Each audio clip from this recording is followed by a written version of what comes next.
শুভ নববর্ষ সকলকে। আজকে যেহেতু বাংলা বছরের শুরু, তাই আমরা আজকে সমস্ত কথা বাংলায় বলবো।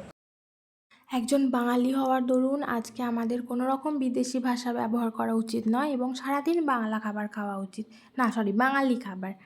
তাও আজকে সকালটা আমি শুরু করেছিলাম একটু দাঁত পরিষ্কার করার মাধ্যমে, এটা আমরা রোজই করে থাকি। তারপর একটু চিয়া সিড ভেজানো জল খেলাম, যেটা আমি আগের দিন রাত্রেই ভিজিয়ে রেখেছিলাম।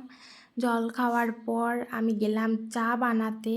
এটা ছিল আমার বাবার জন্য। আমার বাবা চায়েতে চিনি খেতে পছন্দ করেন না, উনি একটু অদ্ভুত বাঙালি, চায়েতে চিনি না খেলে হয়। তারপর ওনার জন্য চা বানিয়ে আমি আমার মা ভাই সবার জন্য চা বানালাম। তারপর এটা ছিল আমাদের দুপুরের মেনু।